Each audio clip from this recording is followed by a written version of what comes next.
Ladies and gentlemen, welcome back to Pathways to Excellence. Today we have a very special guest right here, Miss Sharifah Munirah Alatas, part of essentially the legendary Alatas family, one of the, if not the, essentially most distinguished families of scholarship in the entirety of Malaysia. Miss Munirah, it's an absolute pleasure to have you on this podcast. Thank you so much. Thank you, Victor, for inviting me to participate. Yes, of course. Well, Munirah, we have a fascinating conversation to have right here, and it's one that intertwines really with our modern society in a whole bunch of different ways. Currently, you are an academic, following in many ways in the legacy of your late father, Syed Hussein. And if I'm not wrong, you're a professor currently at the UKM, and you teach, well, I guess in your own words, well, what do you teach? Actually, Victor, I retired last year, at the beginning of last year. So I'm no longer teaching at UKM. I was in the Strategic Studies and International Relations department. I basically taught strategic thought and international relations theory. But I also did some teaching in foreign policy and defense policy, which is not really my cup of tea. Defense policy, not really. But since I retired, then I went to the International Indonesian Islamic University. I was visiting professor there for a semester, and I taught global affairs in the Muslim world. Okay. So since then, I've come back, and I'm well, I will be working elsewhere come August, and I'll update the crowd later. Update later when I'm settled. It's all good. You know, it's unfortunate that that was not your cup of tea, which is why we had coffee today. Cheers. I'm sorry, I used the dad joke. But having said that, though, well, the fact that Munirah, you're an academic is a matter of deep interest that has been established not just for, I guess, like your family. I think that it's true that all of your siblings are currently academics, are they not? If I'm not wrong, so then your sister, Miss Mastura, is essentially teaching English in Italy at the moment. Your brother, Syed Farid, is currently at NUS, was it? And in turn, following in the line of your late father, who was essentially the founder of the Department of Malay Studies at the National University of Singapore, and then also the first president of GERAK, if I'm not wrong, and essentially an advocate and inspiration for many scholars around the world. But maybe if you could share with me briefly, Munirah, what led you down in the very first place, this road towards academics as a calling or a passion? Okay, good question, but also a very easy answer. I guess because I grew up within that environment. We lived in the professors' quarters in Singapore, which was just across the road from the University of Singapore, which was then known as University of Singapore in the 60s and right up to the 80s. Growing up with a person, a thinker like my father, the culture of talking about books you read and what's in the newspaper and dinner time discipline to sit down and speak to each other rather than just eat your food and run away. Wow. So, there was this habit that we had conversations at the table. Wow. Of course, as a child growing up, it did seem intimidating in the beginning. Sometimes on and off, it would be exciting. But at the same time, it molded the way I thought about what I want to do when I finish. But let me add a little bit to that, which is not really about academics per se, but it's about the idea of being disciplined. In primary and secondary school, I was very much involved in track and field. I had to discipline myself, go to school in the daytime, come back in the afternoon, do my homework, and then go back out to the track to train. Wow. I even had to wake up before going to school, 5 in the morning, and to do some training as well. So there was a very structured, disciplined way of life, which served me well later when I did decide to be an academic. Because I think there is a sense of the need to be disciplined, to read a book right through and to be disciplined in how you want to read the book or how you want to conceptualize ideas to make it easier to understand. I guess basically what I'm saying is I learned how to be an academic by growing up in the Alatas household. Well, it's fascinating that you mentioned this idea of discipline then, because if we think about the idea of discipline, so then that entails some degree of order, of choice, of how you want to spend your time. For some people, it can manifest in a schedule or some other conceptualization of routine right there.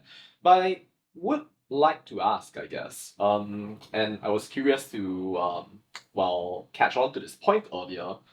Was there any particular sort of discipline that you feel was characteristic of the Alatas household? Well, I think it is something I always talk about and write about and criticize about our own Malaysian education system. It's got to do with the discipline of how to be a critical thinker. Ah, yes. And this is basically what I think how my father brought all of us up, my siblings and I, basically to question, to ask questions. And if you read something, which is the dinner table conversation, what did you read? Or did you read this? The question of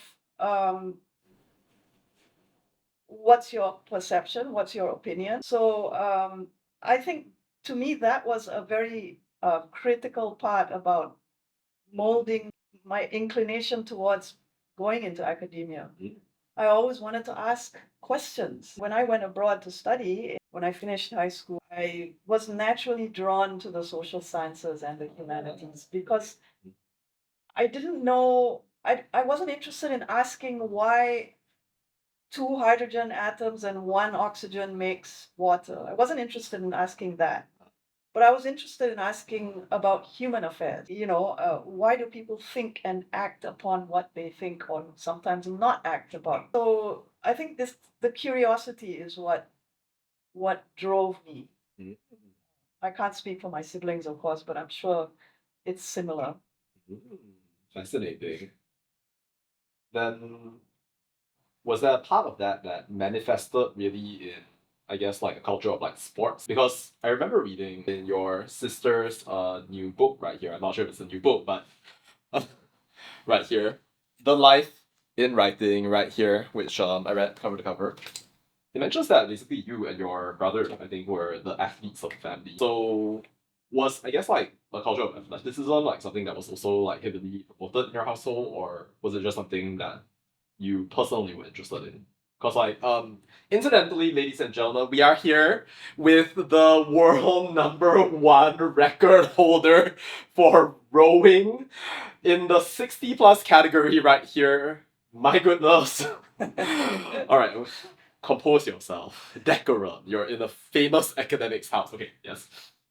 Okay, yes. about my brother and myself being athletes, I think it just so happened that we both took it up. We enjoyed it in school.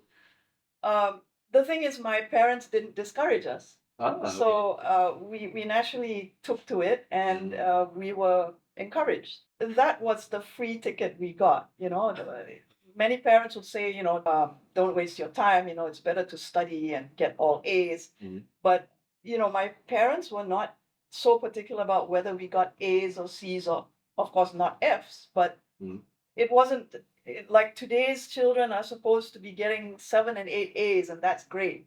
I mean, to us, in our household, A, B, C is not really important as much as whether you are actually learning what you what you when you go to class. Mhm.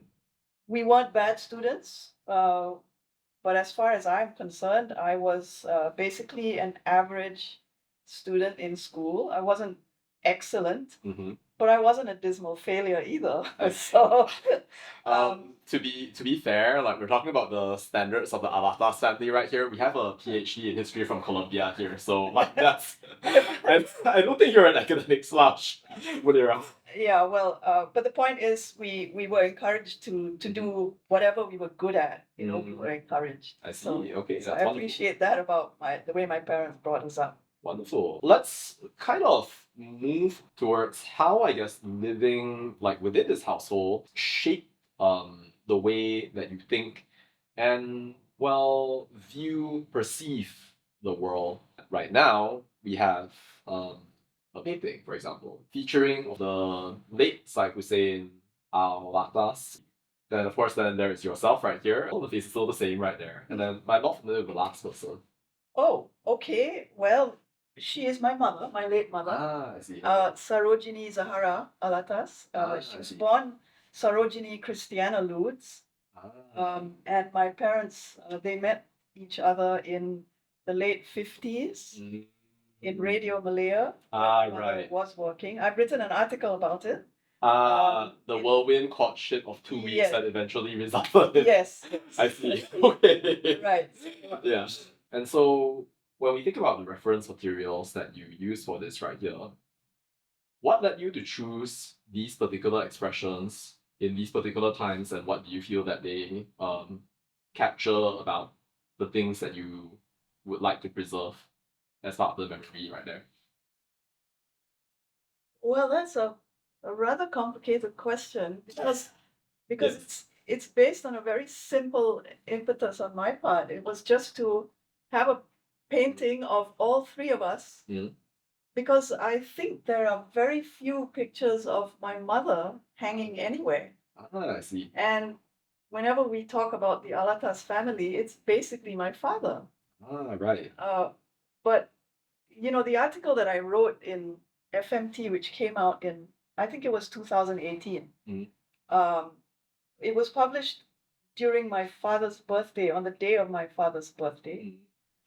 But I wanted the story to be about my mother as well, because until then, very little had been written about her.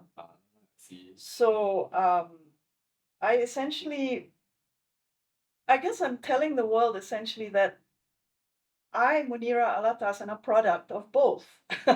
And it's not just the last name. I'm a product of my mother as well. Right. And she was a very active, an activist at NCWO. She was very into recycling, and she wrote a fair bit as well. Popular articles she wrote in the media. She attended many environmental conferences, including throughout the region. She's been to Beijing a few times for the climate change conferences. So the point is, I guess I may not be answering your question very well, but what got me interested, and when I moved to this to my new place, I wanted a portrait of my parents, and of course I threw myself in as well. So, but yeah, that's that's the story. Another question, and thank you for that. How do you feel that family environment in some ways shape your view of the world? Very much so. All family environments, it's important that family does shape your view of the world. But then again, that begs the question, if you have let's say, a mother and a father who are completely irresponsible characters, and they bring up children who are also going to be irresponsible characters, then, I mean, you get that problem as well. But that's the reality. In my experience, I think my parents worked really hard to pass down the values that they had to us. And I think the three of us are doing pretty well in that sense. You know, we are responsible people, and whether we make an impact or not remains to be seen. But the point is we're making an effort.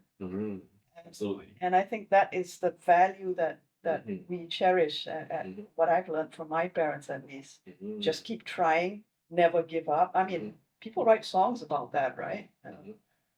Never give up, get up and brush the dust off and keep moving. I see. Okay. Thank you for that. Syahril Hamdan of Keluar Sekejap and previous Chief Information Officer of the UMNO cites your father as a formative influence. Thinkers around the world look at his writings on the myth of the lazy native and consider it to be interesting and have written articles about it. There is an anecdote related by your sister, Mastura, of having encountered a gentleman with, I'm not sure if her exact words were dignified air, who said that she wanted to write an article about your father at the time, and that person turned out to be Edward Said, the Palestinian American intellectual who wrote the book Orientalism. When you think about that aspect of your father, do you feel that, well, that has, I guess, shaped the kinds of decisions that you chose to take? Yes, I suppose that partially defines legacy, isn't it? Mhm. My father did a lot in terms of his scholarship. Mhm. And in terms of his political activism as well. He contributed a lot. And his legacy is, while he was still alive, mind you, was to make sure, in a way, make sure or encourage us to carry on his work. Didn't force us, but I guess we are lucky in that sense. We take after him because we also are dedicated to the similar causes that he fought for. And I'm not going to say I'm ever going to be as successful as my father has been, but at least I understand what he has been doing, and I'm trying to do the same. Albeit maybe in a lesser form, in a lesser, in the sense of being having less impact. Maybe, I don't know. Who knows? Maybe after I'm dead and gone, maybe there might be formidable impact. But that is not my concern. My concern currently is that, number one, I'm doing what I think is important when he was alive. I'm continuing to address the same problems with which the country still has, which he addressed in the 1950s. So I can see a continuity, a link between his perception of problems and his reading of the country's either growth or decline, and also my role in continuing that, because I can still see the similar problems. Of course, I'm not going to know anything if I decide not to read, if I decide not to engage in what he wrote and the people he engaged with. Having said that, many of his colleagues are also passing on. It's an indication that I myself am getting older, but therefore now I'm beginning to think about continuing the legacy, and I'm so happy a youngster like you, many people of your age group, around your age group, I hope will continue this way of thinking about problems. You are using a different medium, which is fine. I mean, that's progress in a way, but nevertheless, you're still attached to the similar problems and trying to find solutions. And this is what I'm happy about. So thank you so much for sharing that. Now, you mentioned earlier that you've been interested in, well, your father had essentially been interested in, and that eventually, well, led into your own personal interests in the very first place. But rather than prejudge what those interests are, I'd love to hear from you, I guess in your own words. What do you feel personally were the problems that your father was most interested in, and why have they resonated with you in such a way that you've thought to, well, throw yourself into this continuity leading into the years ahead as well? Actually, it's a combination of being influenced by my father's way of looking at social problems, but also a combination of GE14. What happened after GE14? Up till then, I was more or less a disciplined academic, doing what scholars do, and taking a background interest in the political developments of the country. You were a historian, were you not? I was trained as a historian. see. I have a PhD in history, but Mhm. um, having been exposed to an American system, Mhm. you learn basics of many social science subjects. So I was quite grounded in sociology as well. In fact, my undergraduate degree is a double degree in sociology and history. Wow. And as a master's student, I took a few political science courses and history courses. So we were introduced, oh, and philosophy as well. In fact, at one stage, I wanted to be a philosophy major. And actually, that's where my father actually stepped in. He said, you know, it's wonderful that you like philosophy, but stick to sociology and history. Take as many philosophy classes as you want, which I did. And he steered me away from dropping the other two and focusing only on philosophy. Wow. Okay. But as a result, I have quite a grasp of the main social sciences and a few humanities subjects. So basically, I think my father's way of looking at social problems, plus the surprise shock that happened after GE14, sealed my passion about, okay, this country can change if we put more effort into it. So my interest took off after that, and that's when I decided to write my book. But I think I started reading extensively what my father wrote on Malaysian politics, elections, 1969, his ideas behind the Rukun Negara, and he had published a few articles explaining ethnic polarization in in the country after 1969. So I focused on that, and I published some articles about applying his ideas to current Malaysian politics. So that's basically how my passion developed. Fascinating. Thank you for sharing. To kind of dial back a little bit, would it be accurate to say that your father's discipline, if we were to, well, characterize it, would have been considered the sociology of knowledge, in a sense? I would say he's the father of it, or he's the Malaysian scholar on the sociology of knowledge. Well, one of the things that I got from reading, well, your father's book, of course, can you see it? Yes. The Myth of the Lazy Native was that essentially, yeah, this idea that Malays or Bumiputras in general are lazy is a falsehood. Unfortunately, it has been essentially, well, a falsehood that has been perpetuated in many different ways and by many different people.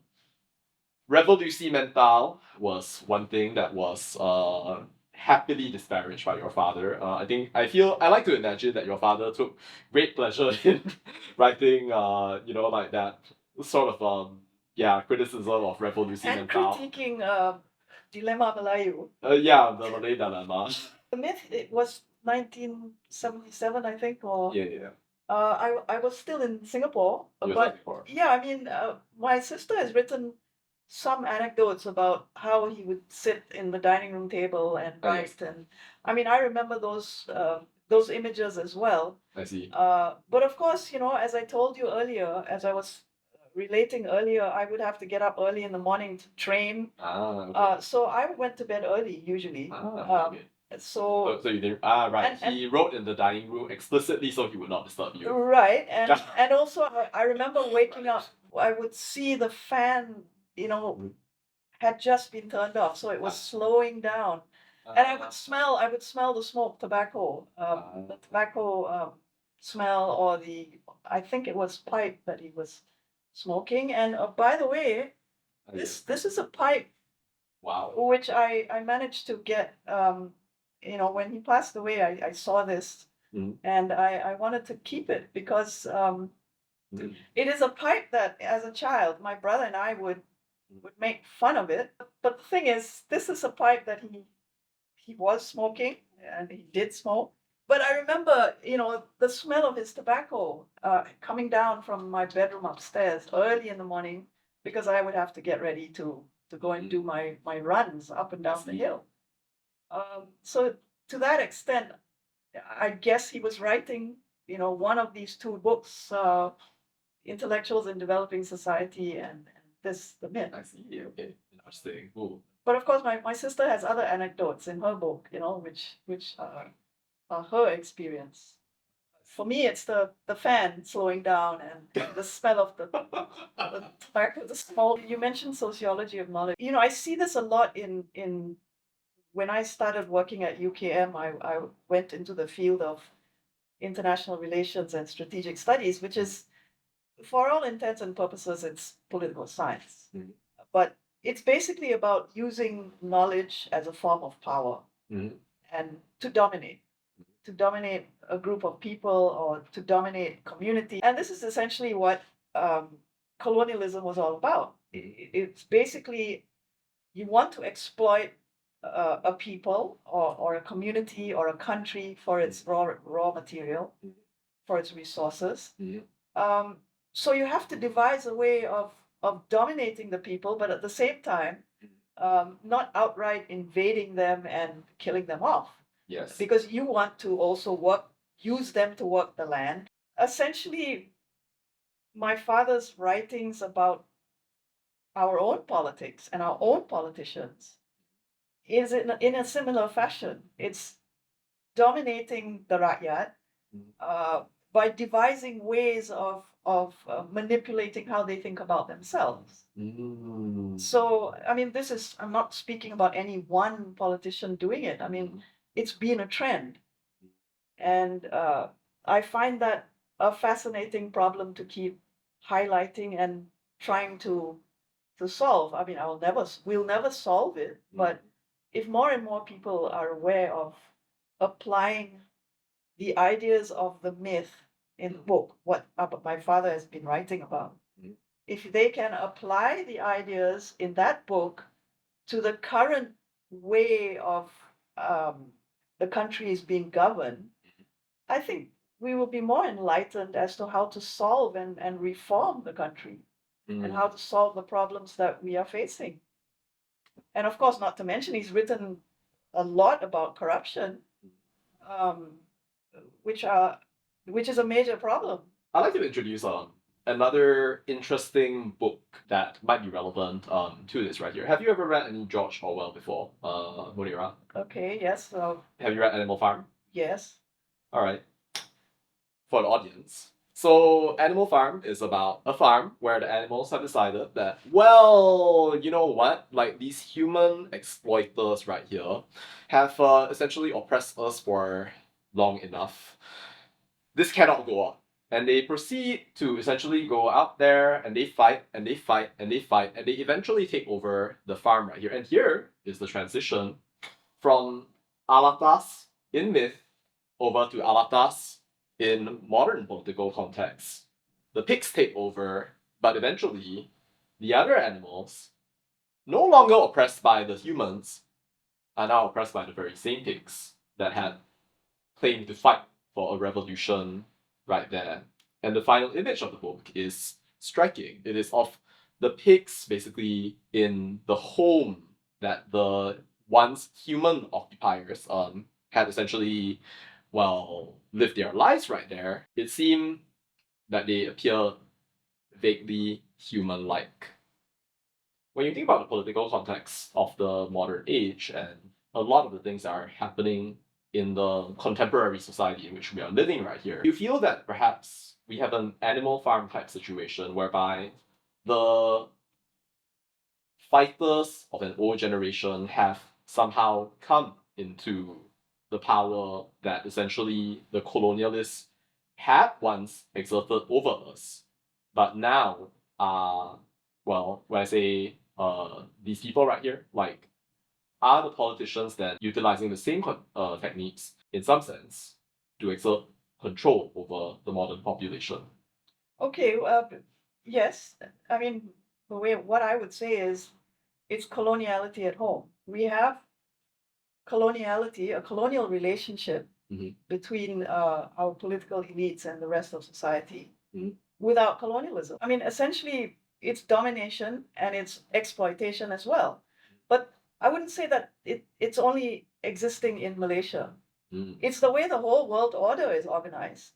It's basically a domination of a few colonial-like powers over the rest. I see. The rest of us. I mean, and we can see it now gradually breaking down.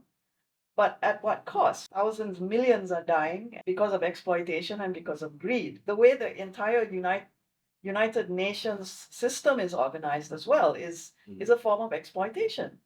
The fact of veto powers is already exploited, but it's not colonialism. But the dynamics is there.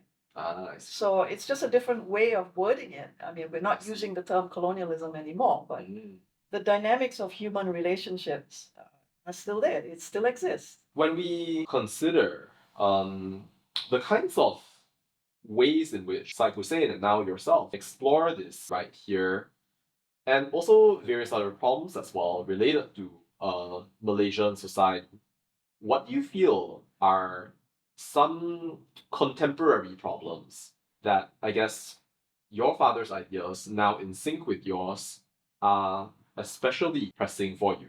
You know, I would now just zero in on education.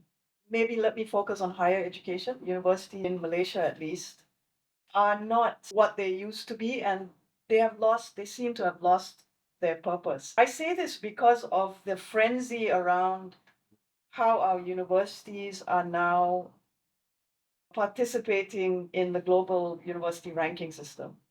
That has colored a lot of the quality purpose of what we're supposed to be doing in universities. The quality has gone down. We're not focusing on pedagogy anymore. We're not focusing on teaching. We are focusing on metrics. We are focusing on the quantity of publications, not the quality. We're focusing on the quantity of PhD students we should supervise rather than the quality of those graduating and whether their thesis that we supervise are any good and worth it for whether they have an impact on society or not. And I'm not just referring to social sciences, I'm referring to even throughout across the disciplines. Okay, the universities have lost their purpose because we are so caught up in getting students. It's the liberal international order is organized according to profit. How much money a university can make. We've lost the purpose of educating a society. And I think this conversation can go on for months because we need to focus on the kind of graduates we're producing. We're not producing sustainable, educated graduates. We're producing graduates who are eager to get a job. I'm not saying I graduated, at one stage I was a graduate as well, and I wanted to get a job. But at the same time, I wasn't studying philosophy and history to get a job. I mean, I knew the reality is I had to get a job one day. But I also saw the long term. I wasn't looking at the first few years after graduation. I was looking 10 years, 20 years down the road.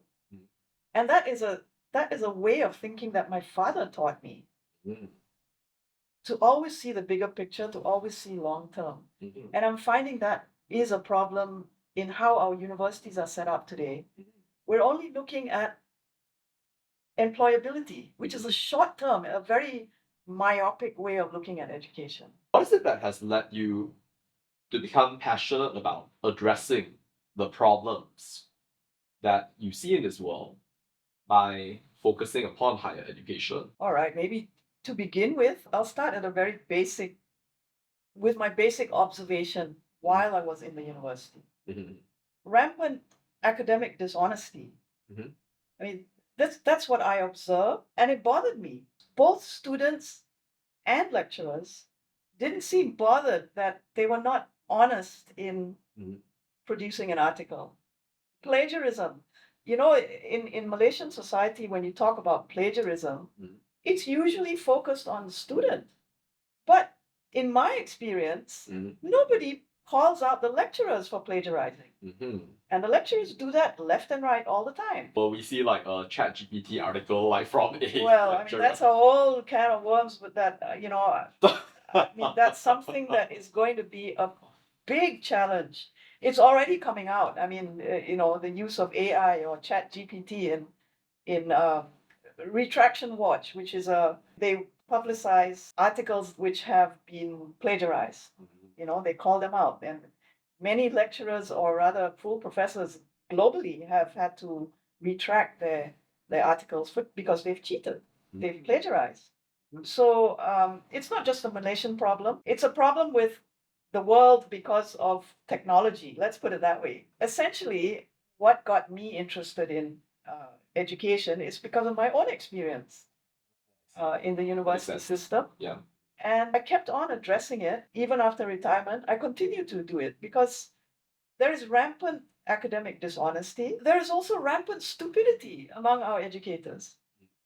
There are many who declare themselves experts in a particular field, but not many who have read an article or a book from cover to cover. They basically go online, type in a question, ask ChatGPT to answer it for them, and then they appear on media, talk about certain issues in a very superficial manner. But that's it. Do they know these problems deeply because they have read widely the way my father has done it and the way that I continue striving to do? I mean, I am not half as well read as he was, but at the same time, I'm conscious of the fact that there is a lot out there that we need to still read and discover. I would say discover. It's just that many people are not aware of their own shortcomings. They want to project themselves as being experts. And this runs all the way up to our government as well, claiming to be knowledgeable of how to govern a country, but in actuality, they are not. But enough of criticizing. Basically, I became interested in higher education problems because of my own experience. I see. Okay. Wonderful.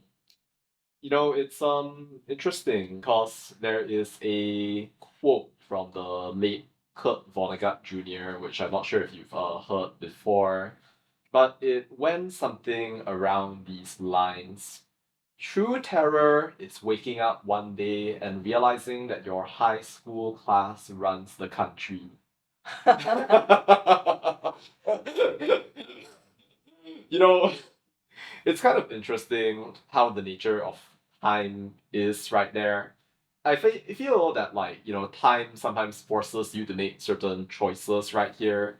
And sometimes, like a person goes from high school and then into university and they find themselves forced to make a choice right there.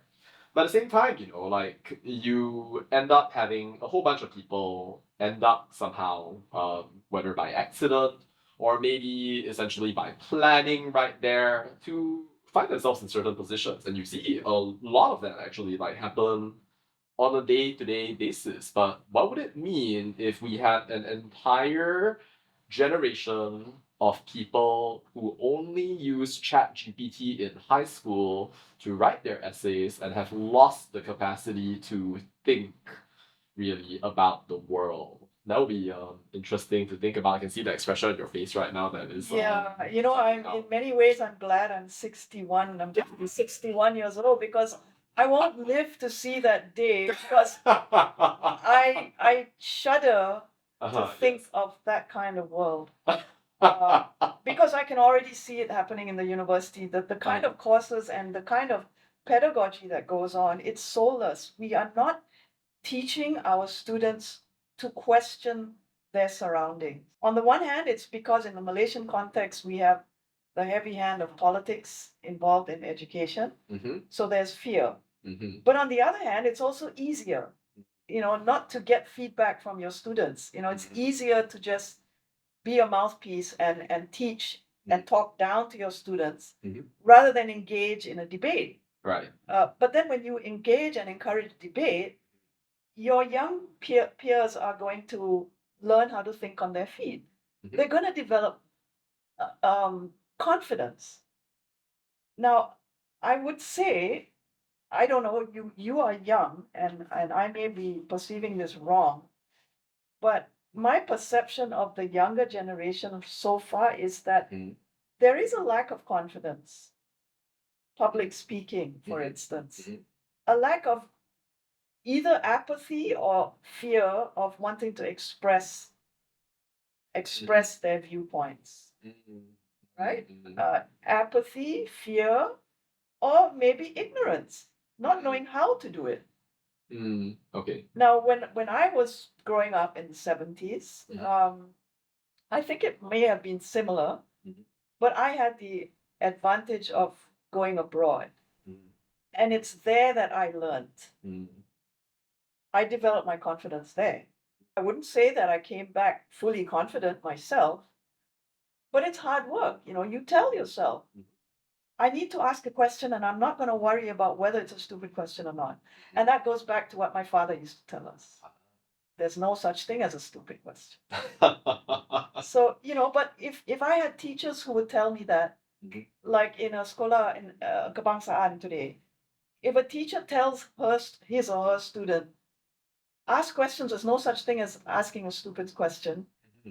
If more teachers are doing that, are telling their students, maybe we would have more confident graduates. Definitely. Who are able to perform better at a job interview, for instance. Okay. Fascinating. Thank you for sharing. Apathy, fear, ignorance. Maybe some combination of one or two, or all of them, or maybe just one of them individually right there. To kind of respond to that, like partly also from my own experiences of having essentially taught groups of students both online as well as in person in a range of different ways right there. And also borrowing from the Singaporean Ministry of Education, you cannot give what you do not have. There's this idea that I had received essentially from a long time ago that essentially, if you want somehow to educate, a generation of people right here, and you were to essentially get them to be able to debate, express themselves, and to deliver essentially the sort of critical thinking that might be expected of them right there, then there might be something that is needed a little bit more than simply just the prioritization of form over substance and things of that nature. And what is it that underpins in highest degree of relevance and in your mind this problem of a lack of critical thinking that we're seeing on the part of our university community, not just the graduates, not just the current students, but even the lecturers as well? To the point that somehow dishonesty might be one possible pathway or manifestation of this malaise maybe that has come over our academic system. There may be a few connecting push factors, but I think the basic push factor is political interference. Over the decades, when you have politics interfering in how a university is run, or who is chosen as the vice chancellor to be on the board of universities. When you have politics and this is in every country, okay? When you have politics interfering in or engaging in certain institutions like education, it becomes a problem because there is no freedom of thought.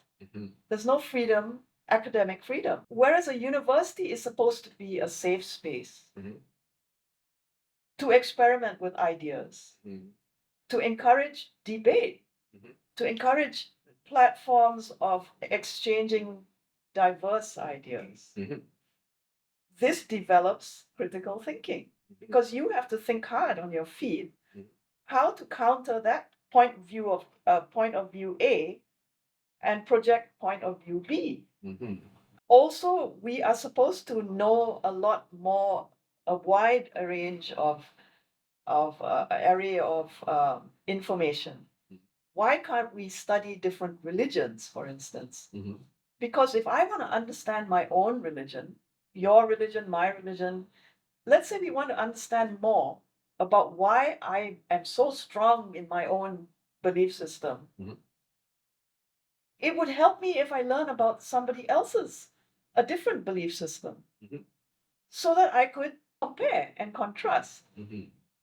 That develops critical thinking. So I'm not just parroting what I hear from others because that person is my superior. You're supposed to believe what you believe because I say so. Let me find out another way.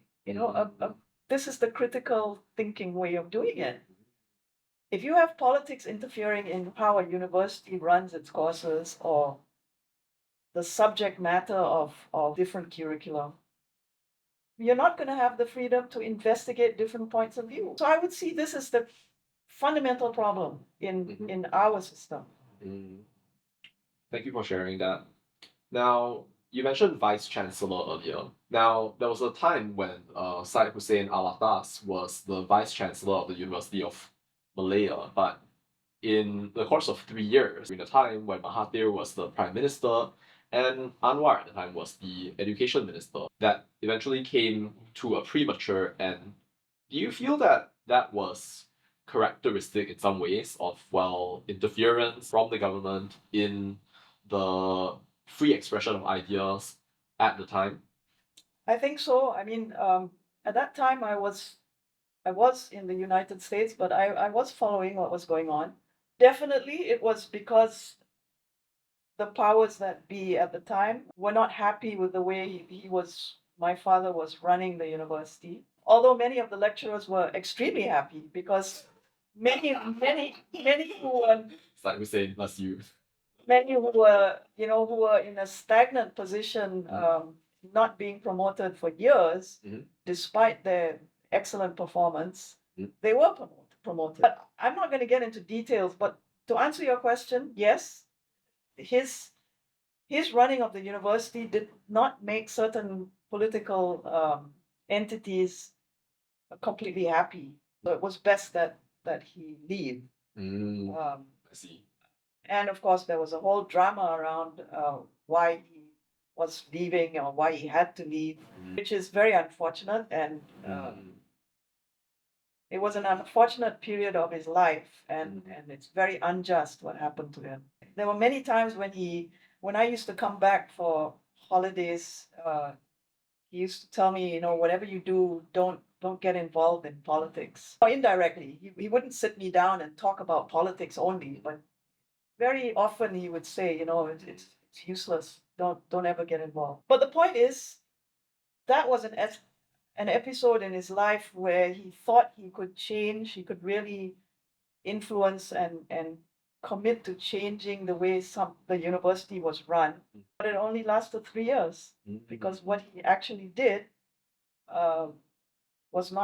did not settle well with the political powers. I see. Thank you for sharing that. Transitioning towards the close of our interview, but also towards a future direction right here. So when you think really about like the sorts of unfortunate situations right there assailing academia, that which assailed your late father at the time right there, and essentially the current situation with current government or potentially future governments, not just of Malaysia, but also globally, right? Because it's not as if the United States is perfect as well, right? When it comes to, say, academic freedom, you have essentially people suppressing certain kinds of dissent, which essentially has translated into a situation whereby you may not know exactly who is the true white knight right here, and indeed, there may be none. But is there a direction going forward, and will there be a time when eventually it is going to be possible for academics to be able to utilize your expert knowledge in the best possible sense to transform society, or do you feel that that is something that will not necessarily happen in the course of time unless certain drastic measures are taken? Well, let me put it this way. There's always hope, right? Mhm. At the same time, let us in Malaysia not keep looking to the West or to the Americans or to the Europeans to help us solve our problems. We can see clearly now the Americans or the West is going through a lot of their own upheaval as far as the universities goes. And now with the problem in Gaza and with Israel, there is a lot of clampdown on how people are able to express themselves. Again, as I started off earlier saying, it's a power game. And it's human nature. With a stress on the MAN part of the human, or the word human. Okay? It's I'm sorry. It's a matter. I just thought I would throw that in because most of the leaders happen to be male. But the point is, I digress. The point is, it is human nature to want to dominate the weak.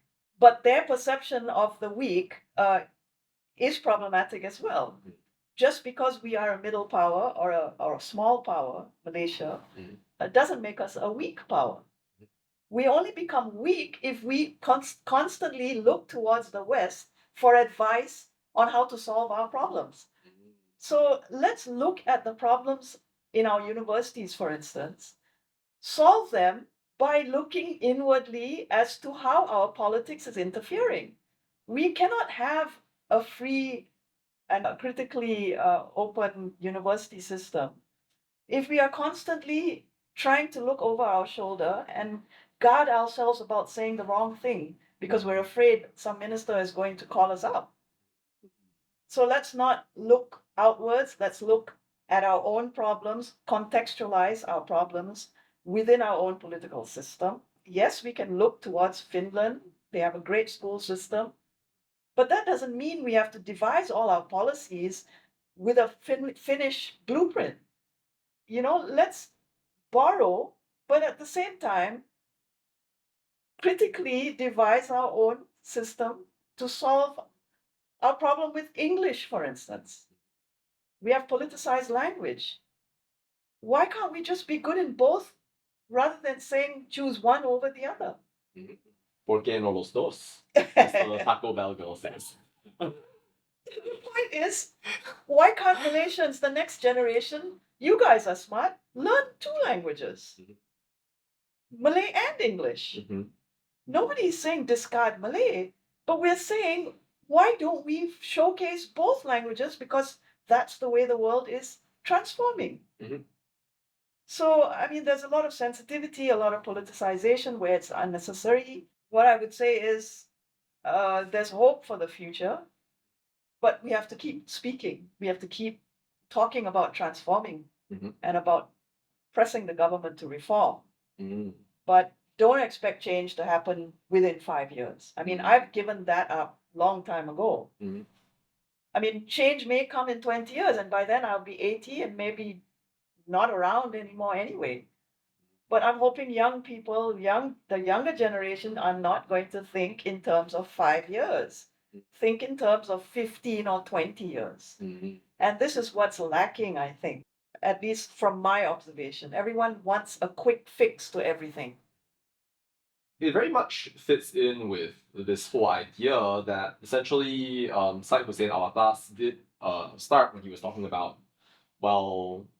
moving away from Western generalization over to more particularized situations right there as well. If there were one random thing that you could potentially fix right here and right now about the Malaysian academic system, like one thing for which there are some actionable actual steps right now that you would recommend to our government, to the academics of Malaysia, what might it be? Oh, wow. Apart from buy this book.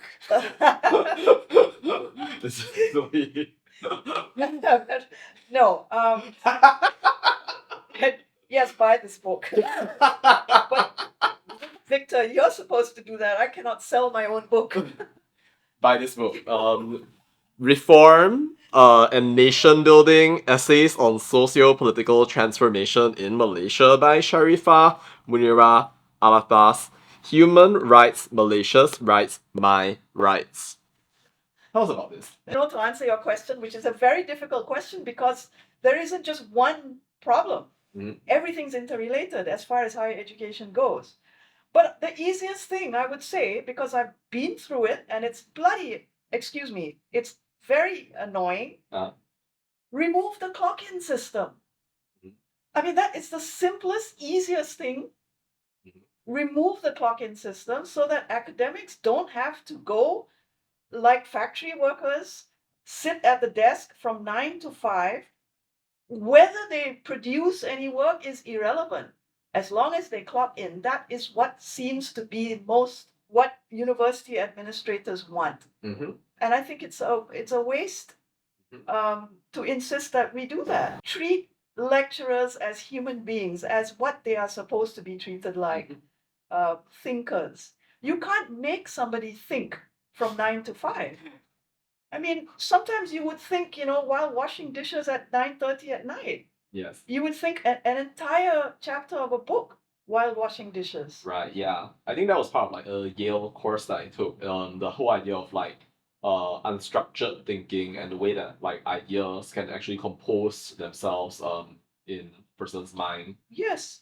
You can't make an academic write something worthwhile by forcing her or him to sit at an office between 9 and 5 in the morning, like during the day. So get rid of the 9 to 5. Discipline them otherwise, but don't treat the university as a corporate entity. I mean, you ask for one quick fix, but this is the easiest. Like if there are more. Well, yes. I mean, All right, we started her. We need to. Yes. We need to relook at some of the draconian rules affecting students and lecturers. AUKU is one of them. Act 605 is another. I don't want to get into details here, but let me just throw that out now. The point is we have serious problems that are holding back how lecturers think about problems and express them, and how students are able to be critically minded. AUKU is a very oppressive law, and it has to be removed. Or at least there has to be an attempt by the current government, an attempt to seriously debate it.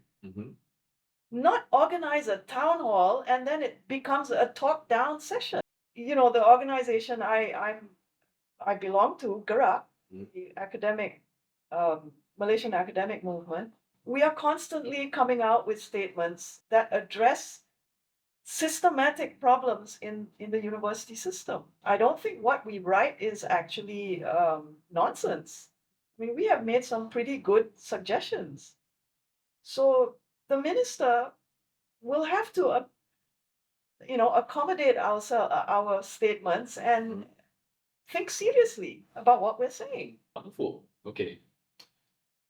Here's my last question for you, related to essentially this university thing, but also our sort of national climate, that essentially, well, Syed Hussein Alatas had deeply conversed about, and that you are clearly, continually involved in carrying on with that legacy, even if you say that basically like, we don't know how influential that's going to be right here. As a citizen of this country, I feel that your work has meaning, and I hope that you will be able to achieve many of your goals and beyond as well. So thank you for that. Here's then a bit of an aspirational question for you then.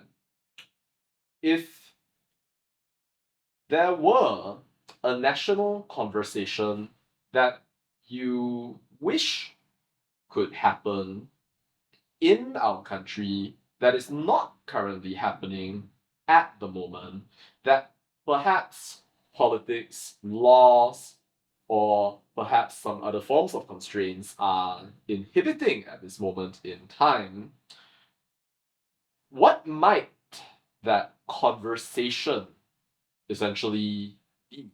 And what would you want people in Malaysia to be able to talk more about? Yeah, so I would say that the main problem we have in this country, which is actually becoming a serious divisive issue is our ethnic polarization. But again, it's also instigated by politics. We definitely have a problem because of how our politics is organized, and also we have laws that prevent us from talking about ethnic polarization. So people are afraid. The recent clampdown on our media is also putting a sense of fear into many of the people. I think that's very unjust because one of the good things about GE14, what happened after that, was an opening up of the space, of the media space. However, what's happening now is back to the old days. And I think it's very unfortunate.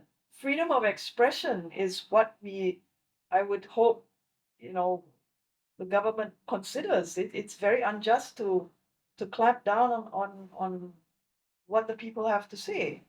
I mean, every person now is free to make a police report. And then what happens then? A politician or a minister has to come up and say, to tell the public, stop making nonsense police reports for every little thing. Let people criticize, as long as there's a thin line between defamation and being critical. Make that clear.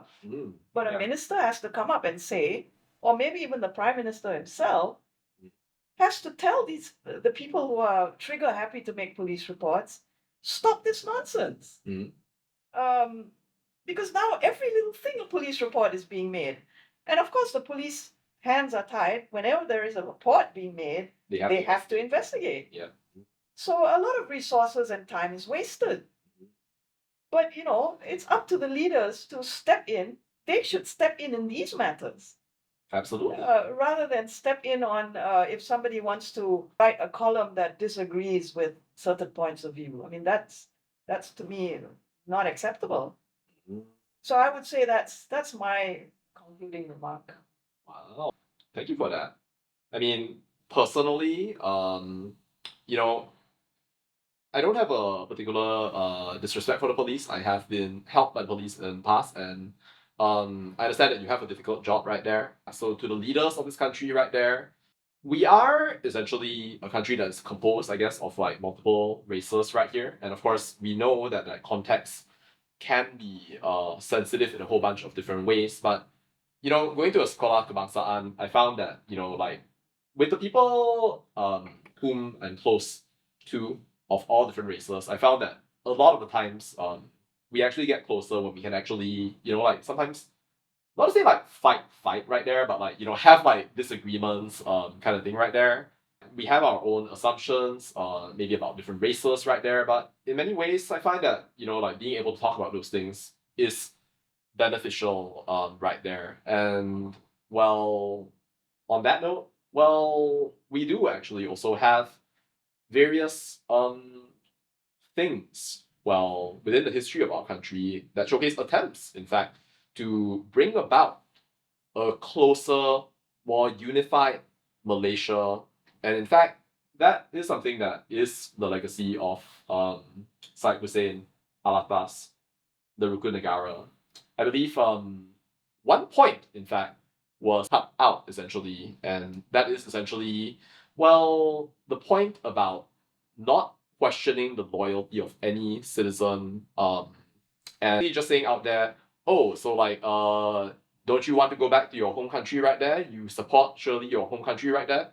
We're all Malaysians, and the Rukun Negara in many ways pays homage to that. So Munirah, so if you would Maybe Victor have another podcast session solely devoted to the Rukun Negara because it is a very essential and important contribution after the NCC, but after the riots and contribution of the drafting team of which my father was part. The Rukun Negara has a preamble, a commentary. It is a large document, but what Malaysians know of it is only 5 points. It's a tragedy that we don't really know the complete document of the Rukun Negara and how it can help unravel a lot of misunderstanding about certain parts of the Constitution. For instance, the word liberal. I mean, certain politicians have been going to town about criticizing those who use the word liberal, liberal way of thinking, because it's equated with immoral or unethical. Little do they know that part of the country's legacy is that we are supposed to be liberal political thinkers leading the country. But anyway, as I said, Victor, we need to talk about this in the future, and I hope maybe you will run a series on the Rukun Negara, because it has come up again in the news, in fact, from our Borneo states, that the country has to relook at the values espoused in the Rukun Negara if we are going to move forward as a progressive and united country. Thank you so much. That will be something definitely to consider. Ladies and gentlemen, Ms. Sharifah Munirah Alatas, the daughter of the late Syed Hussein Alatas, and also of her mother, late mother, Miss Saroji. So sibling to Syed Farid Alatas and Munirah Alatas. Thank you all for your legacy, continued contributions, and for now, thank you all, and bye.